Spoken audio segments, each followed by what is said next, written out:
එක පැත්තකින් අපිට AI තාක්ෂණය ප්‍රයෝජනයක් වෙනවා වගේම අනිත් පැත්තෙන් අපිට තර්ජනයක් වෙන්න පුළුවන්. උදාහරණයක් විදියට මෙයාගේ නම JJ කියලා හිතන්නකෝ. එයා ආසයි හරිම ලස්සන තැන්වල ෆොටෝස් අරගෙන සෝෂල් මීඩියා වල දාන්න. මේක හැමෝම බලනවට ලයික් කරනවට එයාට කැමතියි. හැබැයි අපි දන්නේ අපේ ෆොටෝස් කවුරු බලනවද කවුරු සේව් කරගන්නවද කියන එක. දැනට තියෙන තාක්ෂණයේ උඩ ඕනම කෙනෙක්ට තමන්ගේ පින්තූරේ බලලා ඒක වෙනස් කරන්න පුළුවන් තත්ත්වයක් තියෙනවා. අපි හිතන්නේවත් නැති දේවල් ඒගොල්ලන්ට අපේ ෆොටෝ එක අරගෙන දේවල් කරන්න පුළුවන්. ඔබ හිතන්න ඔබ සමාජ මාධ්‍යයේ පළ කරන ෆොටෝ එකක් ගිහිල්ලා කවුරු හරි සේව් කරා. එහෙම නැත්නම් ස්ක්‍රීන්ෂොට් එකක් ගහගත්තා. එහෙමත්ම නැත්නම් වෙන ෆෝන් එකකින් එක ෆොටෝ එකක් ගහ ගන්නවා.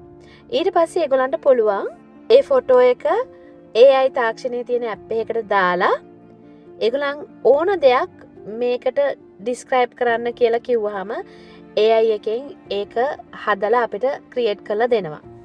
මම ඔබට පෙන්නන්නම් මේ කාන්තාවගේ ෆොටෝ එක මම සේව් කරගත්තා.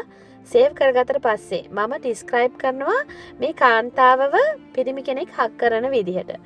එහෙම කරාම AI තාක්ෂණයෙන් මේ වගේ පින්තූරයක් අපිට හදලා දෙනවා.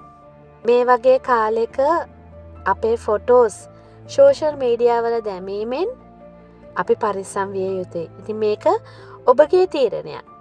මේක ගැන ටිකක් හිතලා බලන්න.